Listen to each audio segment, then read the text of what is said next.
You are now listening to Talk Your Jits podcast.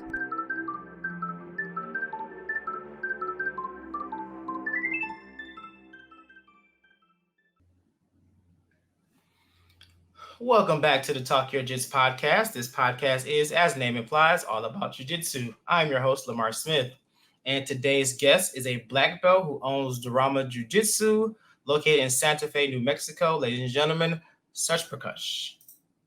That was it. Hey, got it. How's What's it going, up, brother? Lamar? Man, not a lot, man. Not a lot, dude. I appreciate you taking your time out of your day to come talk Jiu-Jitsu with me. I'm stoked. Yeah, I mean, that's my life. It's all I do.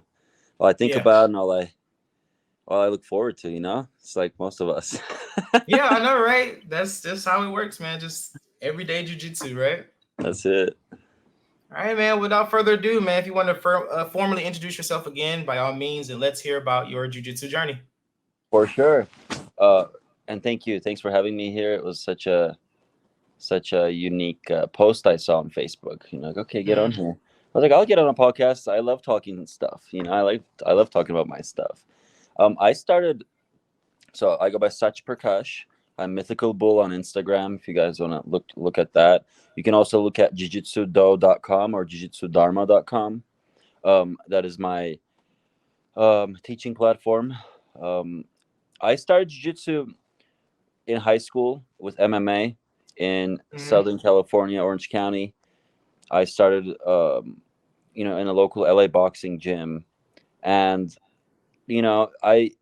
I was thrown on the mats by my first teacher, Luke. Rest in peace. He passed away. He had a sickness take him early. But he's the one that kind of just was like, hey, come take my class. Don't just punch the bags. I teach real fighting. And then I'd take his class, and I was like, whoa, triangles and scissor sweeps. And, we were at the time kickboxing and doing MMA too. And I was just like, wow, this is a whole part of myself I didn't tapped into before. You know what I'm saying? And I was young, so I didn't really know.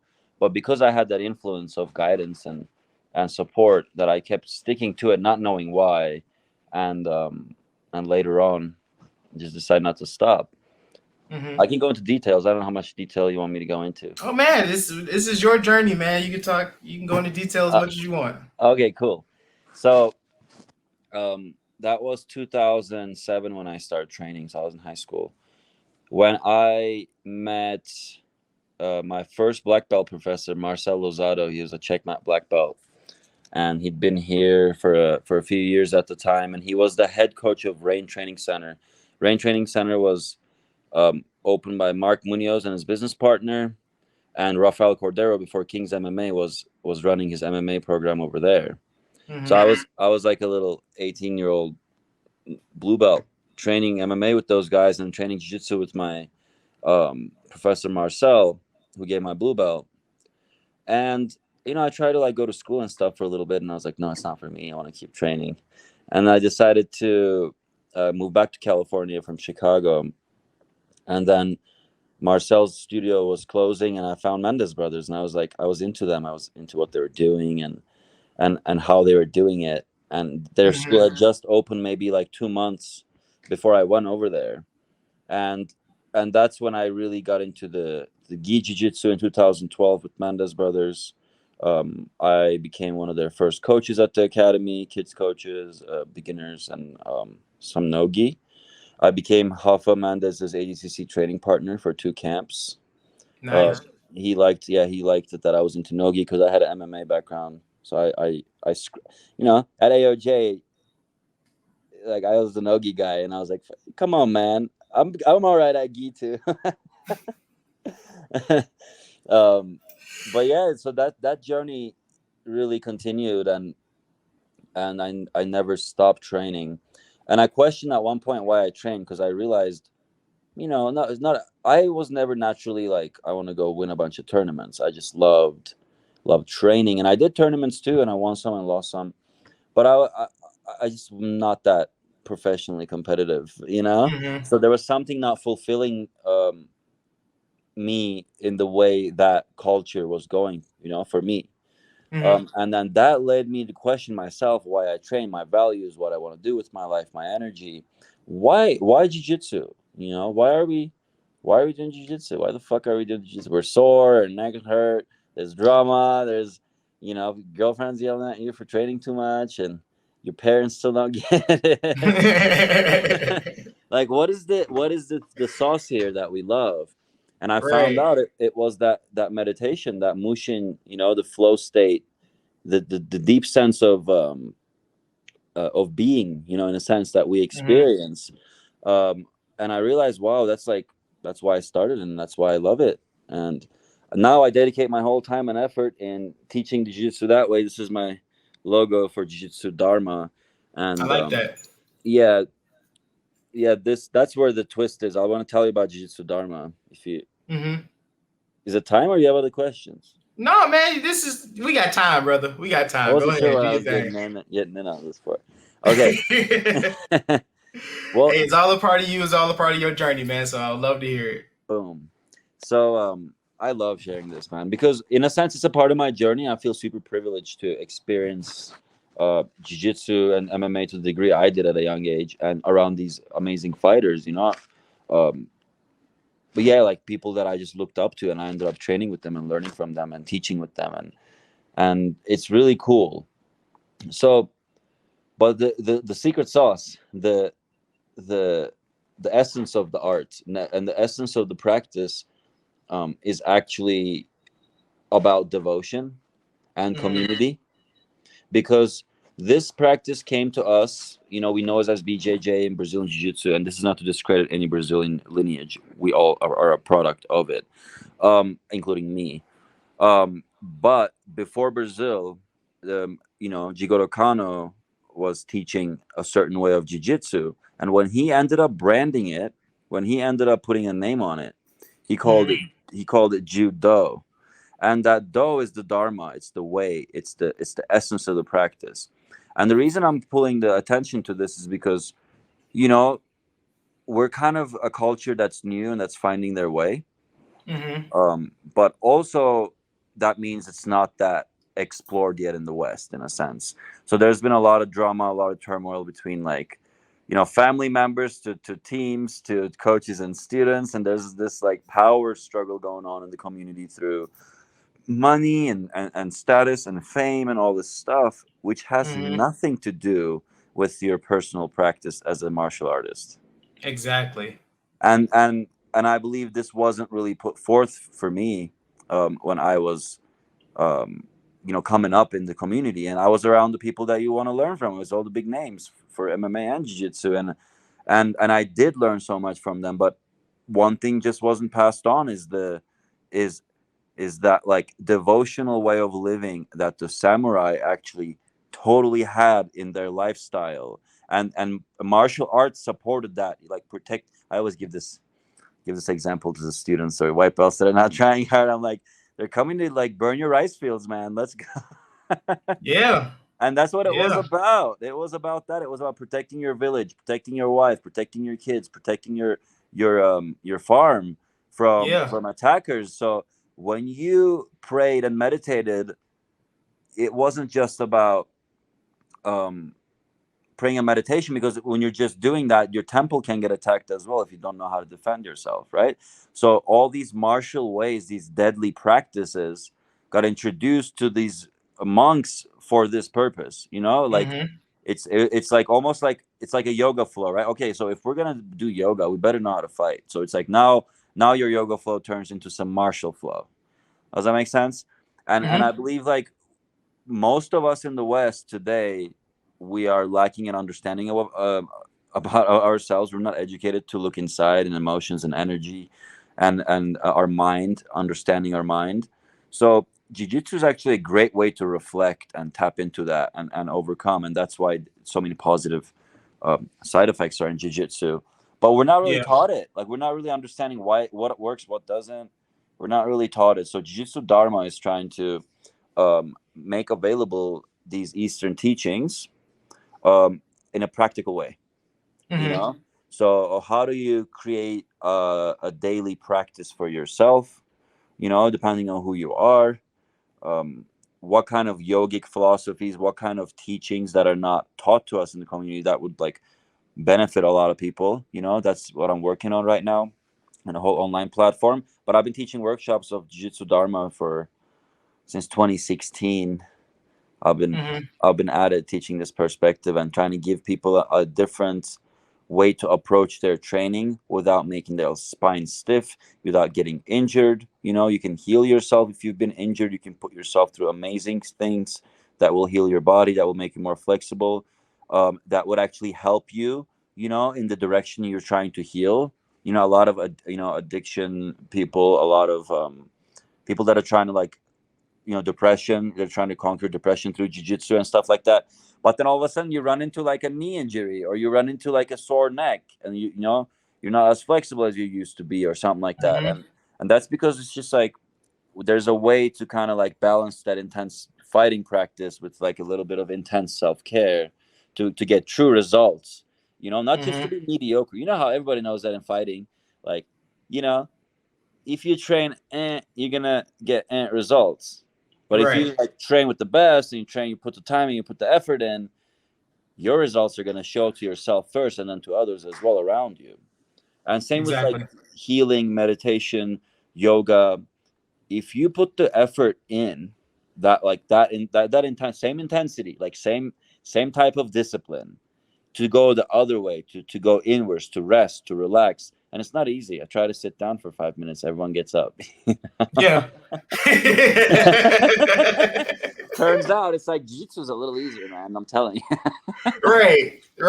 Like I don't have to focus. I can just let my body just, go on autopilot.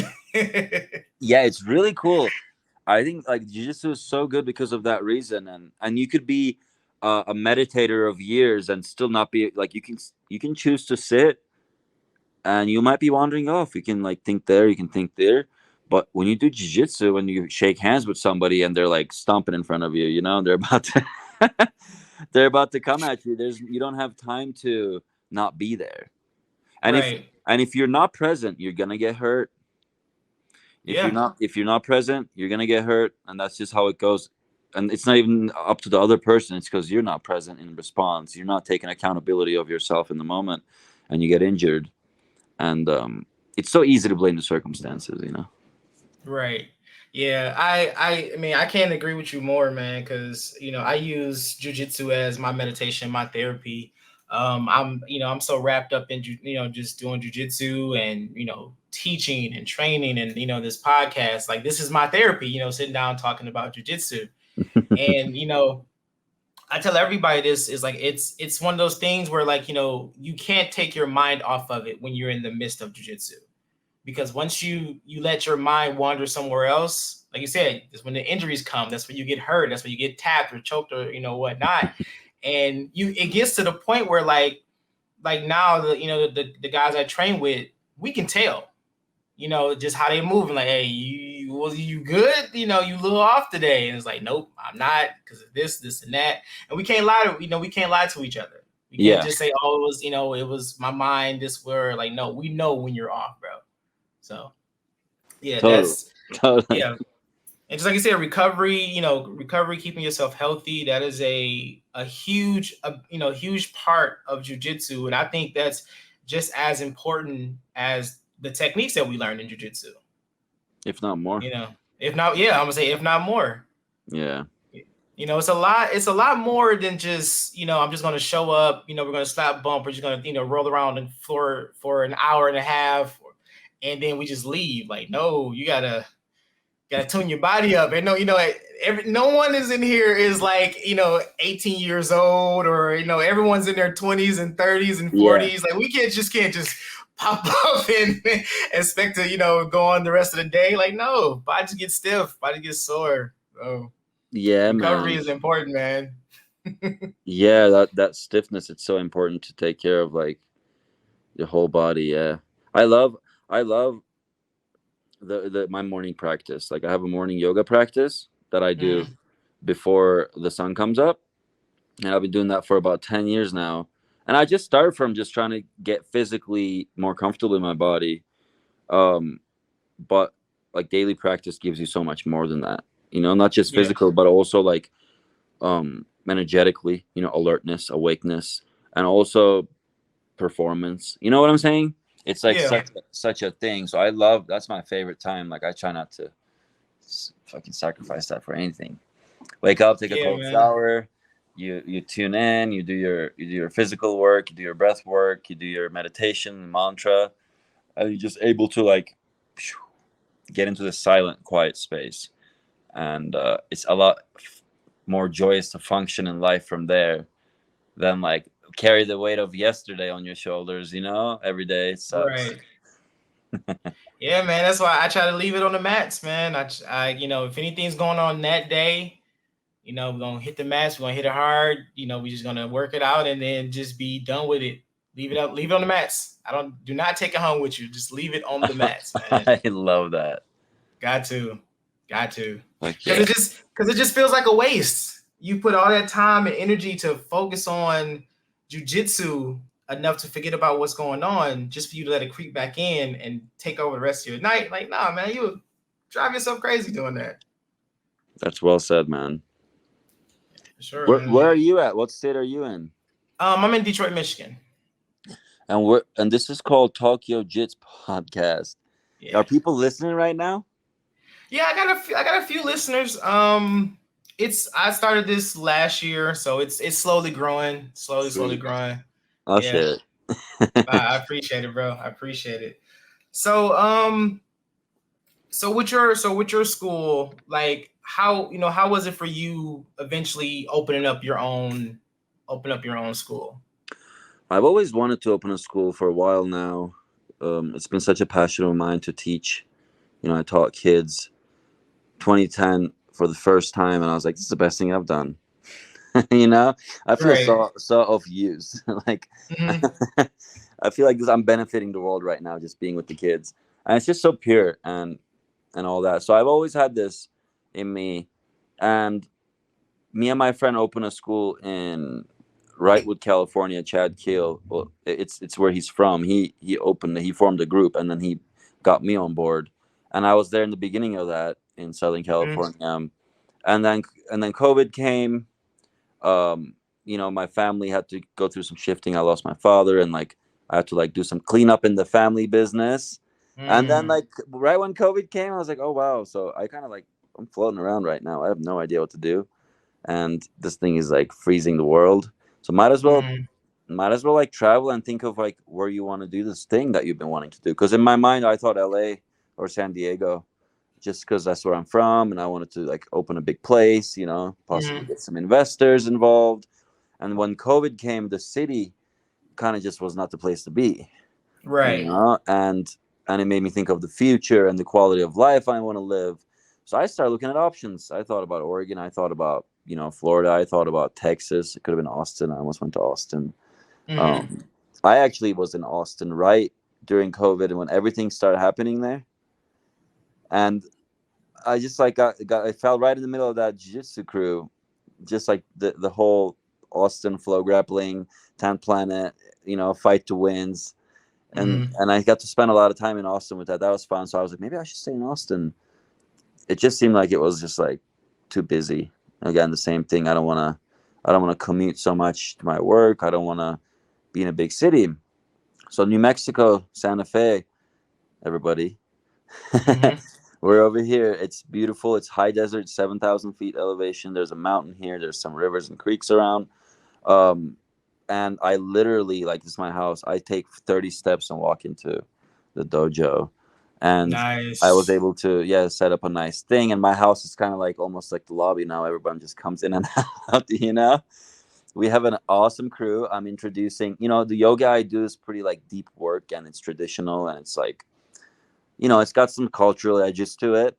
And then we also have a jiu-jitsu community, and we also do Ashtanga yoga in there. We have drumming classes, like a transcendental drumming in a sense. So we're building this culture of what people did the whole time. I mean, you were drumming, you were chanting, and you were going to war, my friend. Right. It's like yeah. I mean, it's no different when getting ready for a competition, man. You put your favorite song on, you got to, you got that heavy bass and bounce, and you get ready for war. It's no different. It's no different. So now we're doing all of that thing. It feels really good as a community. Sometimes we open mat, I got my drumming teachers over there. Drums are in the back, so it's open mat now. There's a culture like somebody will grab some drums, sit in the corner of the mat, and start drumming during jiu-jitsu, and it's like creates such a good tribal experience. That sounds they're very therapeutic, on top of Yeah, jujitsu, but on everything else. and the drumming, people are loving the holistic approach we have, the spiritual kind of an approach we have, and this is a very, very open town that allows like that type of thinking and opening. It's not like, Mhm. I could provide a lot of good competition training. Like my whole history is all about that. But Right. I'm making this more available. I'm making it more of a all encompassing experience for everybody. And the feedback is great. Maybe the tough young guys that want to compete and want to take cool pictures go to Gracie Barra or 10th Planet, but people that want to experience some yoga, some meditation, that are into like sound healing and like, yeah, jiu-jitsu too. Obviously, you're going to get good jiu-jitsu. You got a Mendes Brothers black belt here, It's like, Right. but that's not the point. It's not the point. The point is that you come in here and you tap into your flow. Right. That Yeah. sounds awesome, dude. Yeah. So with being, someone who's like so pitted into like jujitsu, and now, you got your own school, you got all these things going.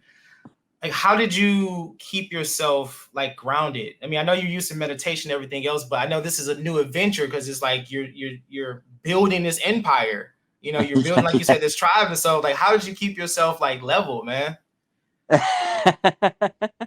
It's that's the hard part. I think like, it comes down to, it's the answer isn't as easy as, yeah, I do my meditation practice in the morning. Obviously that ain't it only, Right. which is a huge part of it, where like I can tap into and remind myself where I'm coming from and where I'm going amidst all the change and all the chaos that's happening constantly around me. I can just be like, remember, where you were, where you come here. So I had no idea like what this yoga and meditation and jiu-jitsu was doing to me until like now I'm 31 years old and I've been doing it since high school. And then I Mhm. look around to other 31-year-olds, and they're not at it at their life. They're not attacking it. They're not at it. Um, man, keeping my drive has always been about um doing something different. So it was always about like, I don't want to like tag along to the rest of the world and causing harm, you know, Yeah, causing yeah, right. stress. Like everyone is just so stressed and it just keeps changing and becoming more stressed. Like people don't know how to cope with it. I decided I want to be of good service. I want to do only thing that feels good. I don't want to waste my energy. Hmm. And I decided to work with people that don't ask me for my resume. I decided the people that I only would stick with people that know me, that we work together. Hmm. So it was like all these like little like really radical turns that I took through radical faith. you know like I wanted to be Okay. different. I wanted to be Hmm. different. I don't know how. So then all of a sudden you believe that for years, all of a sudden the things are happening. The things we've been wanting, the things we've been manifesting, putting your energy to, are flowering. And then you're Yeah. like, oh shit, I can't stop. It's there's Right. a momentum, there's a going happening. We just started a nonprofit um, organization. I've had this concept and I've done some smaller events, but now it's like I formed a nonprofit, um, and we're looking into getting funds and stuff like that. It's called Aware Future Project, and Okay. my goal is to provide this lifestyle of jiu-jitsu and yoga, meditation, and other healing methods, or other teachers that can help the community and the youth. I want to create jobs for teachers to go offer these amazing things to the community, part of the community that can't afford it or that doesn't have access to it, so that they can also benefit from jiu-jitsu. So I am driven by this, like, something that's not me, something that's not me. Yeah. It's Uh-huh. like there's a bigger thing that I'm working towards. I know there are other people in the world that are doing good things, and I want to do something like that. It's not about me. And guess what? In the middle of it, man, I'm taken care of. Hmm. Everything falls into place because I am not getting out here like, when's my next dollar coming? It's Right. more like how can I expand the impact of this practice? How can I expand the impact of my personal energy? How can I expand the impact of each other each teacher that I teach, each student that I teach. You know what I'm saying? So that, man, is it. Like, even right now, like, I took a nap, and for example, today wasn't supposed to be the day I'm supposed to teach the kids tonight, but one of my students is, we're competing tomorrow. There's a tournament. Okay. One of my students is gonna go weigh in, and he's like, "Can you cover the kids tonight?" I'm like, "Yeah." And you know what I'm saying? It's like, I'm not getting paid to cover that kid's class, right? Yeah, man. There's just like, there's all these things happening, and amazing good feedback is coming. I can't boast myself, and sometimes I feel super lonely. I feel like no one gives a shit. You know, no one cares about it. No, you don't care about the kids. You know, you don't care about the future or whatever. You don't care about me. but at the end of the day, I let that come and go, and tap into my integrity, tap into my center, and show up the best I can show up. And I think, like, that process can be hard sometimes because we don't feel like showing up. Yeah. It can be hard to get off the couch, get off the bed. But like, you have to fucking do it. There's no way in hell you can live with yourself and not get up. Yeah. You know what I'm saying? Definitely. Oh no, man, I agree, man, because as of right now, by the time this episode drop, it should be past what's going on. But yeah, so like, you know, how we talking about, like, you know, manifestation, and, you know, talking about how things are bigger than us. And that's how I've been feeling about jiu-jitsu, man. Like, I've committed, you know, in the past 6 years, I committed so much time, blood, sweat, and tears into this martial art. And I've always felt like, okay, what can I do more? You know, I always want to do more when it comes to jiu-jitsu. Yeah. So, you know, that's when the podcast started, and I've, you know, been meeting people all across this globe talking about jiu-jitsu.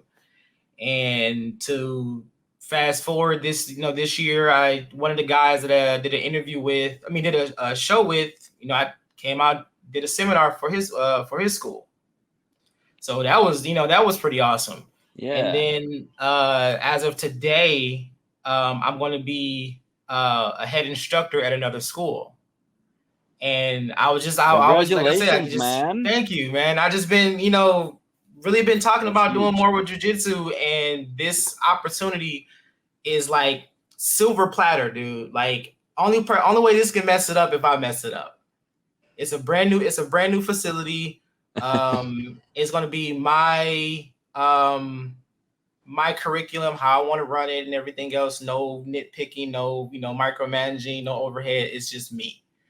And it's just like, wow, dude, this is about to blow it. It's like, I knew That's something so was cool. happening. I knew something was going to happen, man, but it's about to hit the ground running hard. And I'm like, oh, I got to put my shoes on, man. This is about to get wild.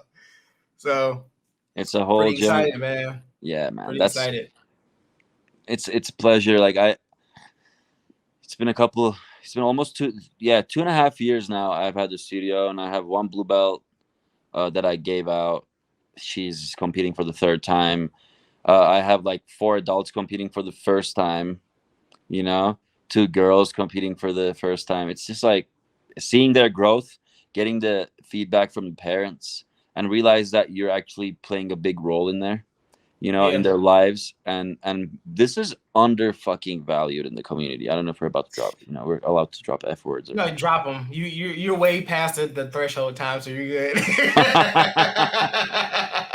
As long as it's not the first 9 minutes of the clip, you're fine. You're fine. All right, cool.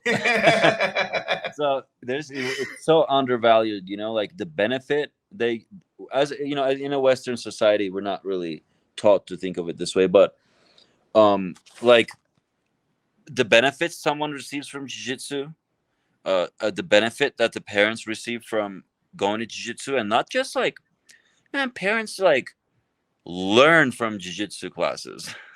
Mm-hmm. They learn from watching them. They learn from what works. They learn from the teachers in there. The students, the kids are learning how to face themselves and their emotions, how to emotionally regulate themselves, just through like throwing themselves in an intense grappling scenario, right? Mm-hmm. And like, and then the teachers there supporting the student, like getting up, like their hugs. There's conversation. There's personal connection, and it's all fucking priceless. It's all priceless. But when it comes to our economy, it is undervalued. The market value of jiu-jitsu teachers, the market value of the practice, isn't understood or respected by the majority, because people Mhm. don't. They look at it as like most parents look at it maybe as an after-school program. You have to like educate them on what's good. You have to remind them what's going on sometimes. Yeah. Like this is why we're here and hold the high ground as a teacher, and not just as a teacher, but as like a martial arts teacher. We're like, you hold an integrity as a teacher where people look up to you for, Yeah. like in the midst of chaos and danger and trouble times right now, you're in a bad position, like you are the fucking guy. you know Right. Yeah. you're the guy that's gonna free them.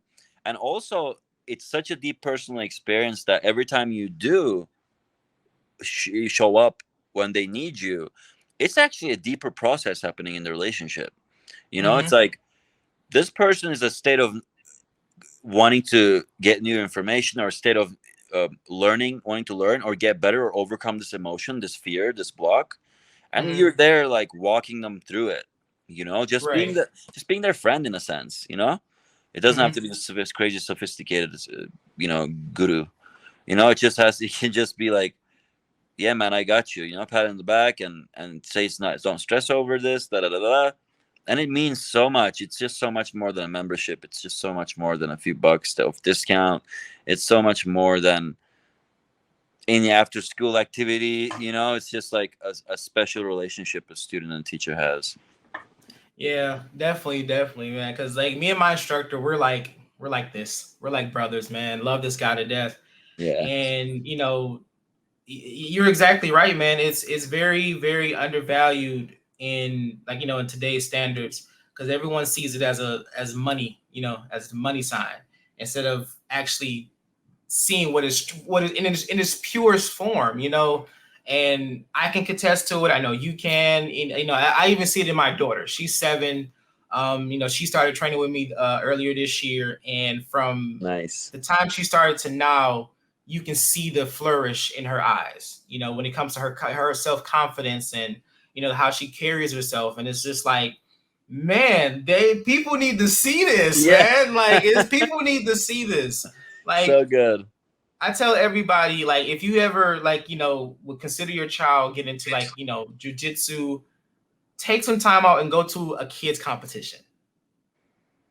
Like, when you see the outcome of kids putting their heart and soul into something, it's not like it's you have your team sports, you have soccer, you have football, basketball, all those are good, but those are they get lost in the team environment, because if they're not quote unquote standout players, they sit on the bench or they whatever.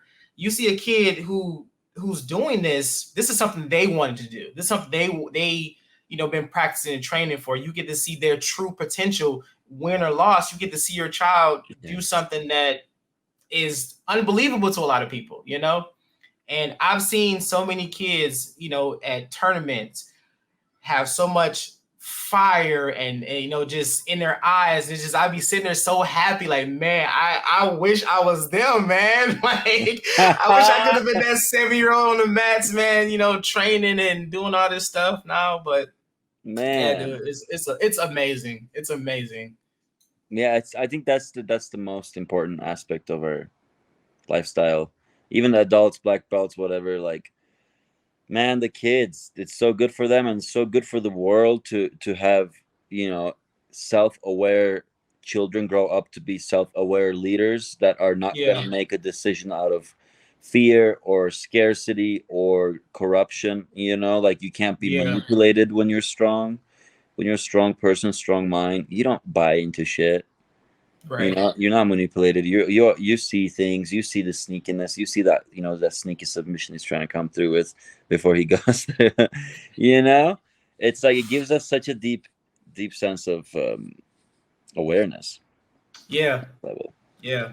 Yeah. Like you just said, man, I love it to death, man. Because yeah, we can go on all day about like the mental benefits of jujitsu. Because We I am could. a huge advocate for, like, mental health. And I tell everybody, man, they like, what do you do, man? I'm like, jujitsu. It's very therapeutic for me. Like, that is my therapy. Like now that I'm getting a chance to, but I will always say, like, if I can do this 7 days a week, I probably would. And now I'm going to be doing this about 6-7 days a week. Yeah, So. me too. Me too. Hey, did I turn my camera? Did I mess with you when I turned my camera? Nope. No. Smartphones. Yeah, no, right. So, given the fact that you're a black belt and like you're in this, this realm that you're in now, man, like when you like look back at yourself as a white belt, like what do you see sometimes? Like when you like look at your, like, take your present self and you look at that white belt walking into a gym. I feel like I'm that white belt walking into a gym every time I walk in. And I try to explain to people, like, sometimes, students are like, but this and that, and like they have this deep struggle about like wanting to be more than who they are, Mm-hmm.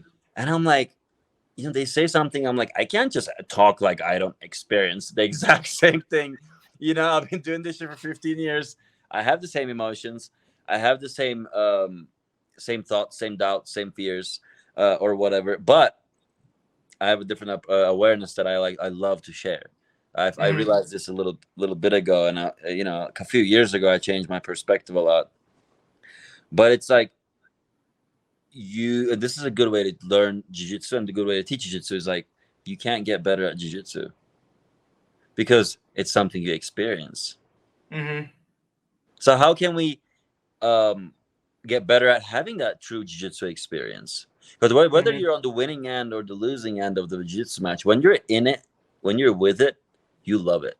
Like when that person gets you the way they get you, and you were there and you couldn't stop it and it worked the way it did, and you had to tap. That was sick, bro. Yeah. You're like, almost like you did it yourself. Right. You're so proud of them. Yeah. Like, yes, thank you very much for dropping me on my neck. I appreciate you. It's just like it's something that we like experience, it's something we tap into. Jiu-jitsu is something we tap into and feel and live. So why does it matter like how good your leg drag is today? You know what I'm saying? Like right. how like it doesn't matter. Like on a micro level, white to black belt, the benefit is the same. You show up, you get detox, you get physical, you get community, you get better at fighting, a little bit, a little bit better every day. And it's like that's what you got. Better at fighting, it's like better at performing, better at knowing yourself. But you're really you experience jiu-jitsu, because you can have perfect technique, but if you don't use it on time, it doesn't exist. Right. If it's your technique is not on time in the fight, it doesn't even apply. So it's not even real. I have an instructional on BJJ Fanatics. I called it no mind, no technique. and my idea was to like say, hey, like get your head out of there and look at your options. Like when you start speaking jiu-jitsu language, like 90% of the moves I do, and I don't even know what they're called. Nowadays, people have names for everything. I was doing all this shit before I had names. Right. So get in tune with the language, with the sensitivity, with their positions, their applications, there's like strategies. But when it comes to techniques, when it comes to getting better at techniques, yeah, it's hard to put a finger on that one, man. It is. It is, man. I can't, stress that enough. Like you said, jiu-jitsu is an experience, because everyone's going to experience jiu-jitsu if they do jiu-jitsu. It's just how you receive said experience, because we get, like I have this conversation with my wife a lot, because she just kind of like got really back committed to training. And she's like, how did you get over this and this and that? I'm like, I haven't. I still step on the mats. I still get anxiety. I still get nervous. I still get all these feelings still show up. It's just, I just learned how to just deal with them. Like, I know for a fact that if I'm rolling with this big guy, I know there's a chance I will get slammed or I will get tossed around. Whatever. Yeah. Just whatever. I'm just gonna keep fighting. I'm gonna play my game. I'm gonna fight my way. And I'm, the end of it. That's how you kind of have to look at it. You have to take every experience that jiu-jitsu throw that you good or bad. If you're on top of your A game, if you feel like Gordon Ryan one day or a bum off the street the next day, you're gonna experience something. So you might as well experience it all and just take it in stride and keep moving. Yes, sir. Yes, sir. That's how I see it. Keep it up. Yeah, keep showing up and being guided. Guided properly too.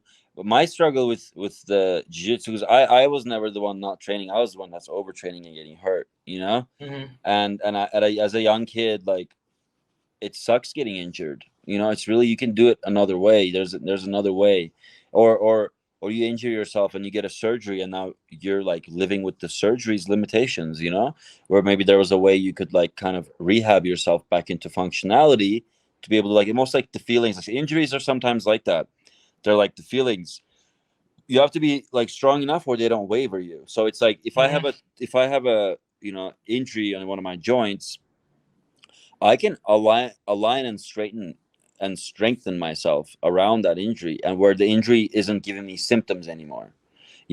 But the damage is kind of done. Damage done is always damage done. When it comes to a certain degree, of like tissue damage and bone damage and calcification, there's like almost like you're gonna have to cope with it for the rest of your life. And are you gonna quit jiu-jitsu? Are you gonna like not go on a run? No, you're gonna find a way. Okay, well, I tweaked my shoulder. Let me like do some rehab. Let me eat right. Oh, let me go to that yoga class my friend keeps telling me about. Oh, do I have anxiety and depression? Oh yeah, that one friend of mine just keeps inviting me to meditate with her, and I never do because I think she's weird. It's like, maybe go. Maybe start getting out of there and balancing that practice. Because I hate seeing the steroid culture, and the young, like, teenagers on that stuff.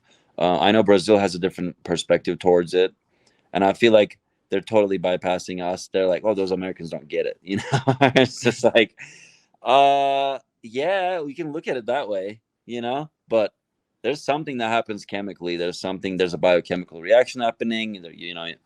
Your body, if you're a teenager, and most people that think they're going to be world champions don't become world champions because they don't really want to be that. If they really want to be that, they don't talk about it. If you want to be that, you'll go be it. But if you're just looking for someone to be, and you don't know what to be, and you go try to be a world champion, do steroids and follow people, it's not going to work for you, dude. I don't think they look at the longevity of it. No. That's what I think it is. Because me, like, from my experience, like our grandmaster, Francisco Mansour, I think he's in his 70s or 80s, something like that, and he's still on the mats. He still got out there and rose. He still got out there and teach. He still got out there and train. That's what I'm looking forward to when it comes to jiu-jitsu. Like, I love the sport, and I want to do it as long as I possibly can. And seeing people older than me either starting or or just getting their blue belt or purple belt or brown or whatever, like, that's who I admire. That's who I look at. These people that's like, I don't care how old I am, I'm still gonna get out here and get on these mats, and I'm still gonna try my best. And it's like, shout out to Jiu-Jitsu grandma, man. I know. That's I don't think that's who I'm thinking. Is that the one that got her black belt on the podium recently? No, Jiu-Jitsu grandma, I think, is a blue or a purple belt, but she's like in her 70s, and it's just next level. Okay, because I know I seen that one, and I seen one lady. She was an older lady, and she got her blue belt. Wow. And I think that's is that her? She didn't she didn't really know what she was getting her blue belt for. Her instructor was tying her blue belt, and she's looking down like, oh, what is this for? And he's like, because you've been training, you've been doing, he's praising her, he's giving like all these accolades, and she's like, oh, well, I just show up. And I'm sitting here looking like, that's the thing, that's the key right there, just showing up. That's beautiful. And look what happened. And I was like, that is the perfect explanation of jiu-jitsu. She's like, oh, I was just showing up to class. Yes. That's perfect. Yes. Yeah, I didn't know what the belt was about when I never wore a white belt. I was always doing MMA and no-gi, and one day they had promotions. They're like, we have promotions. And I thought I was going to go watch something, Mm-hmm. And I'm Turkish. I grew up in Turkey. I didn't cover that part. I grew up in Istanbul. But Oh wow. so I'm Okay. just like, I didn't know what that meant. I didn't understand that there was like, I knew English. It's just like the word promotion seemed like maybe it was like an event or something like that. So I showed up, and then they gave me a blue belt. Like, okay. And I kind of didn't like it. I was like, dude, I'm not trying to do this like karate stuff. I'm not trying to be I'm trying to over here fight. And then they gave me a belt. It was fun. And then I realized, oh, it actually has a meaning, Then I'd meet other like purple belts and brown belts. You're like, oh wow. Yeah. There's levels to this stuff. There's levels to it. But yeah, man. Sweet, Well, Lamar. I'm glad we got to do this. Yeah, man. And I got a question for you, man. We asked everybody to come on this show. It's became like the staple of Talk Your Jits podcast. Past or present, man, who are your top 3 people you would love to get a chance to roll with? Oh, that is great. Ooh, that is good. Well, I've rolled with a lot of people I've ever dreamed of rolling with, So, but I thought about, what was I thinking about? Somebody. Oh, 3 is a big number for me because, like I said, I checked a lot of those boxes. I think BJ Penn, I've never trained with. He was been around, the AOJ and the Ruka crew and stuff. I never, because I looked up to BJ Penn so much growing up. That's for sure.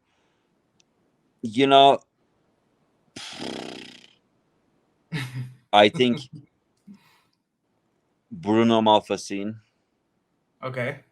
I never took his class and never trained with him, and I love his like just agility and his size and I just want to know how it feels because I'm very dynamic and active, and I love being like that. But he's just like so compact with it too. Like he's got explosiveness and this power that comes with it. You're like, whoa, that's interesting for me.